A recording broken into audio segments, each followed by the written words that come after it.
शिवजी के पास कहाँ से आया नाग, डमरू, त्रिशूल, त्रिपुंड और नंदी। त्रिशूल का प्रयोग भगवान शिव ने कई बार किया है। त्रिशूल से शिवजी ने शंखचूड़ का वध किया था। इसी से गणेश जी का सिर काटा था और वराह अवतार में मोह के जाल में फंसे भगवान विष्णु जी को मोह भंग कर वैकुंठ जाने के लिए विवश किया था। माना जाता है कि सृष्टि के आरंभ में ब्रह्मनाद से जब भगवान शिव प्रकट हुए थे तो साथ ही रज, तम, सत यह तीनों गुण भी प्रकट हुए थे।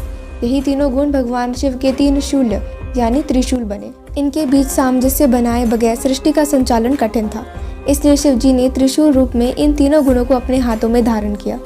शिव जी का डमरू। भगवान शिव जी को सहनकर्ता के रूप में वेदों और पुराणों में बताया गया है, जबकि भगवान शिव का नटराज रूप ठीक से इसके विपरीत है। यह प्रसन्न होते हैं और नृत्य करते हैं। इस समय भगवान शिव के हाथों में एक वाद्य यंत्र होता है जिसे डमरू कहते हैं। इसका आकार रेत घटी जैसा है जो दिन रात और समय के संतुलन का प्रतीक है।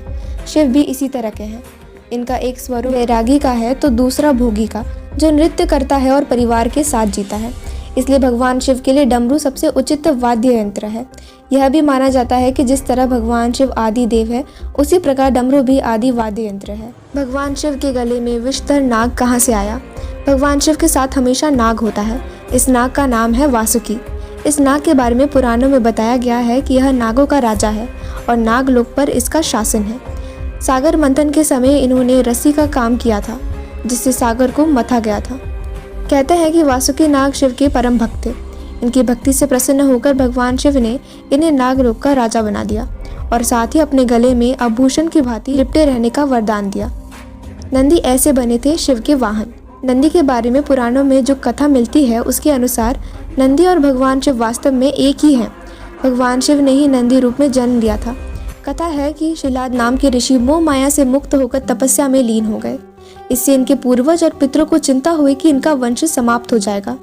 पितरों की सलाह पर शिलाद ने शिवजी की तपस्या करके एक अमर पुत्र को प्राप्त किया, जो नंदी के नाम से जाना गया। भगवान शिव का अंश होने के कारण नंदी भगवान शिव के करीब रहना चाहता था।